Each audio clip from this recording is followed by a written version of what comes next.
Hey guys, Jeff here with GhostNet Gaming, and we are back with another From Console to Screen.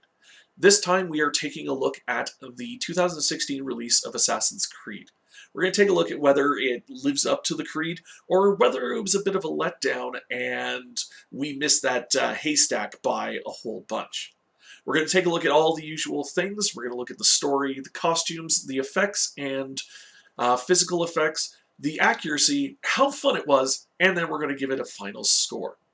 Let's dive into the Animus and let's look at the story. So let's take a look at the story. The story is about a man named Callum, who's played by Michael Fassbender, and discovers very early on that his mother was killed by his father, who he later discovers is an assassin of that order of assassins. He is eventually taken into custody by the Templars and brought to their Abstergo facility, where they are trying to, just like the games, try to find the Apple of Eden. So as we look through the story, the great thing about this story, and actually one of the things I think they did the best about this, is they didn't try to make this movie about any of the other assassins or Desmond Miles. They tried to create their own separate story within the overarching story of the Assassin's Creed world, but put their own spin on it, which is really good, because it's a little bit easier and it gives you a little bit more flex and freedom to tell your story. A lot of the elements of the Assassin's Creed mythos is still there, and some references to the games are kind of very subtly made, nothing really overt. As a whole, the movie is quite action-packed. It has a lot of great elements, some good set pieces. It features the time of the Spanish Inquisition, 1480. Oh my goodness, I'll correct this somewhere in the later view of this, but in the 15th century, during the Spanish Inquisition, where Michael Fassbender's character's ancestor was directly involved and had directly gotten hold of the Apple of Eden. So as the story progresses, they throw enough out there that it's easily recognizable by Assassin's Creed fans. You have Abstergo, you have the Animus. Now some of the players, as far as Abstergo goes, are different. Yes, there's no Desmond Miles, so there's no Altair, there's no Ezio, that kind of stuff. This is a wholly different character, and as a whole, it actually works really well. It tells a very different story. Now, one of the big changes story-wise is actually how the Animus looks. In the games, a lot of times it's just a table that you lay on, and other things happen, and then whoosh, away you go. You're reliving your past. This time, it's quite the mechanical monstrosity, where it allows the person going into the Animus to actually fully get a full range of motion. And while this received a lot of complaints by other people, I actually found it was quite brilliant, and it made sense because of two things. One, it seems more likely that it would need to be doing that because of the whole motion and stuff like that, and it helps better carry over the bleeding effect, which was something that even the original games mentions, because Desmond, as he progresses, major spoilers here, he gets more assassin-like as he goes, because he didn't get all the training or anything like that. Neither did Callum. But from interacting with the Animus, they start learning the abilities that their ancestors had by reliving these lives. Now, with Callum's case, he's actually doing the actions, whereas Desmond is just picking it up by osmosis, I guess, through this bleeding effect. So he's able to better, it makes more sense that he picks up the moves because he's doing them and he's living them, and that bleed kind of carries over a whole lot better. Pacing wise, once again, the pace is actually really good. It keeps the movie moving constantly. There's no stalled segments. Some of the interactions between Callum and Riken are interesting, both Jeremy Irons' character and Marion's character, the two Rikens. They're very interesting interactions, and there's a lot of interesting little kind of nudges and twitches as you watch through the movie. The one thing that I think it did suffer from is, and this could just be the length of movie and the focus being more on Callum, is we didn't really get to enjoy much time in the Spanish Inquisition period, which would have been really interesting to be able to deep dive further into. And I think if this had been a TV series, this probably would have been able to spend more time in the past, which is one of the highlights of playing through Assassin's Creed, is living through these various monumental moments in human history through the eyes of these assassins. And we only really spent maybe about 20-30% of the movie there, as opposed to in the modern world with Callum and everything there. So that's one of the things that it would have been great if they explored more, but it actually didn't hurt the pacing much, and it kept things going. So as a whole, taking a look at it, I'm ranking the story as an A. As a whole, it's a very solid story. It was a smart choice to make it a separate story within the Assassin's Creed universe, so that they had more room and flex to tell said story.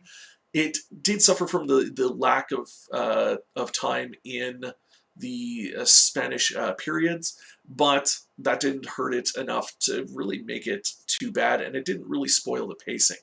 Really great action. All right, so our next segment is going to be the costumes. So as a whole, there's not a whole lot to say about the costumes. They did look very good. They look very realistic.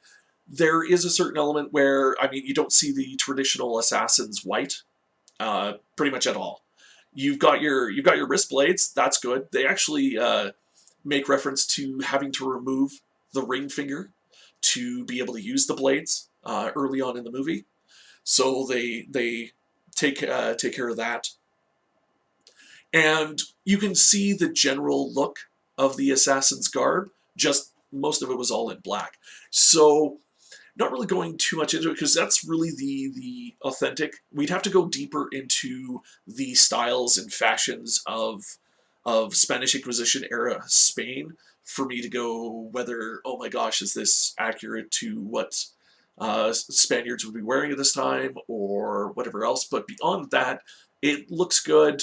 You know, the costumes are clean, clean in the sense that, you know, it doesn't look faked. There's a really good costume department behind that team. So it did really well. Though we didn't see a ton of assassin iconography, so our final score for the costumes is going to be a B.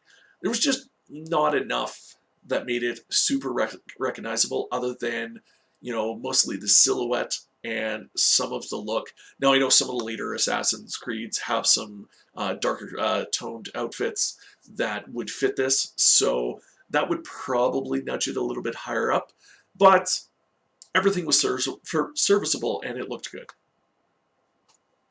On to the effects and special effects.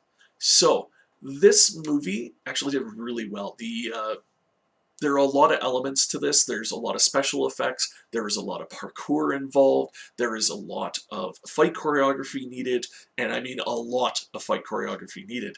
And you know what? They damn near got it right everywhere. It was really, really good. I found that they did a really good job of imagining the Animus for their particular take on it. You know, the visuals were clean. Any of the special effects that they used weren't really clunky, and they were natural. The parkour was on point. Now, it was actually hard to tell what would have needed to be wire fu or anything related, or what would have just been a really good parkour expert or master. Same with the fights. The fights flowed naturally. Everybody moved really well. You know, they were enjoyable to watch. They were exciting. Every fight from beginning to end was exciting, whether it was fighting with assassins and Templars in Spain, or fighting with agents of Abstergo and the Templars in modern times. All of it just felt really good. Michael Fassbender looked really good as Callum as an assassin. His movements were good. You know, you could see the difference between how he fought before the bleeding effect and then after the bleeding effect, and it looked really good. A wide variety of weapons and styles were used over the course of the movie, and it just all felt really Assassin's Creed. Like, I mean, I actually wish my Assassin's Creed character would move and parkour as good as these guys did in the movie. I'm not gonna lie. So our final rank for the effects and special effects is going to be an S. This is excellent work, and it definitely did justice to the styles of the assassins, of the Templars, the parkour. The effects were clean, and it all looked really, really impressive. All right, so let's take a look at the accuracy. How accurate were they to the Assassin's Creed franchise? And all in all, they did a pretty good job. There are a couple of things that we're going to look at that didn't do so great, but as a whole, they kind of hit it 50-50 for the mark. You know, Assassins and Templars, yep, check. That one's an easy one. Good historical points. Great, actually, it was really good. Another great historical point that the Assassins could really be involved with, as with the Templars. You know, it actually made really good sense that the Templars were behind the Spanish Inquisition. That just makes sense. So it really worked well. You know, good amount of the costuming definitely. You know, you could see the nods to the Assassin's Creed franchise. A lot of people balked at the way the Animus looked, so, you know, we can ding it on the Animus because it doesn't look like the original Animus, though I find for the sake of this, it fits really well, and it did a pretty good job. The Apple of Eden is kind of a gray area one for this for me.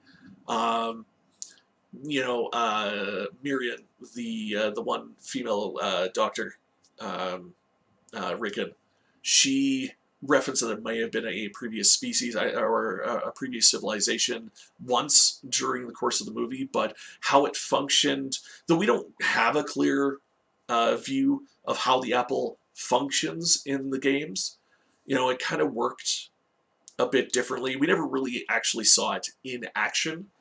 Per se, you know, it did a little flashing light works, and then it was promptly taken away.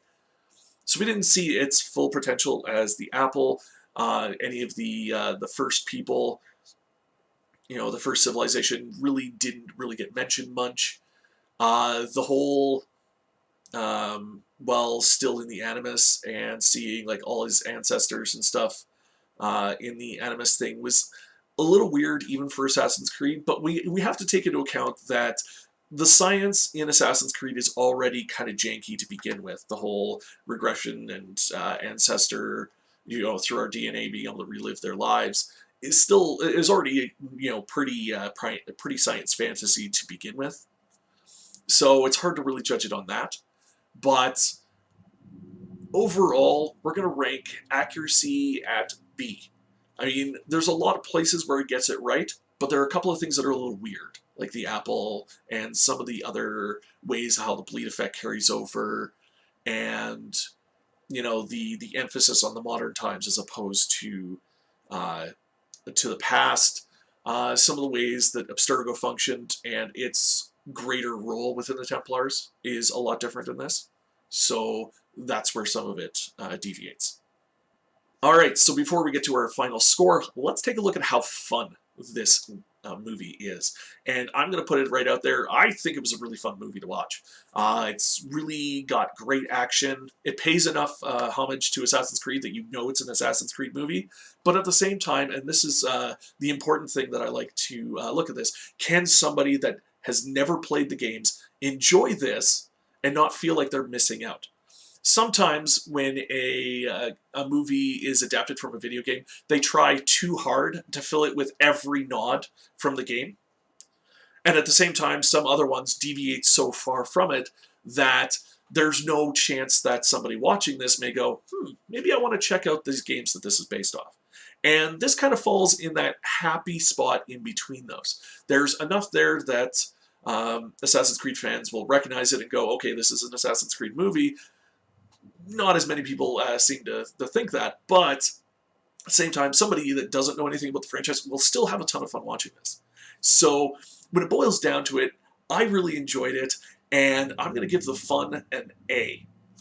It's not perfect fun-wise, because there's certain things that diehard Assassin's Creed fans might go, oh, you missed this, but At the same time, it's enjoyable to watch. The combat is great, like really awesome to watch. And it just generally was enjoyable and a great experience. I enjoyed it a lot. All right, we've completed all our missions. We've assassinated all of our targets. So, how did we do? Let's take a look at our final score. As a whole, this is an enjoyable movie. And I find that it really didn't receive the praise that it actually deserves for the things that it did very right. And it greatly affected its overall appeal by most people because it just got a bad rap. But as a whole, it's an enjoyable movie. It's an enjoyable Assassin's Creed movie. It is also an enjoyable video game movie. And I highly recommend that if you haven't seen it, either come hang out with me in Discord and watch it, or check it out on your own. My final score for Assassin's Creed is A. It's not a perfect score. We might have to go back and replay a couple of missions in the Animus, but as a whole, this is a great movie, and I really think more people should check it out. If you're looking for an action flick with a lot of fun, this is worth checking out. And if you're an Assassin's Creed fan, check it out. It's not as bad as some people say it is. Alright guys, that is it for me. Thank you for joining me for this review. We will be back again next week with another movie review, and you can see what else that we're checking out. And if I haven't reviewed something that you think I should check out, make sure you let me know in the comments below. I have a huge list. We're only just beginning. We've got lots of movies coming out in the future here. We've already got one new video game movie so far this year, and we have more coming in the next 2 years. So you think my list was big now? Give me 2 years. It's going to be even bigger. Have fun. Make sure you check out my other social media. Check out some of my other videos. There will be links to more of these and some other stuff I've got here on the channel. And yeah, come check me out on Twitch. Let's chat. Let's talk movies. Let's talk games. Let's talk stuff. Have fun. Keep gaming. And I'll see you guys again next time.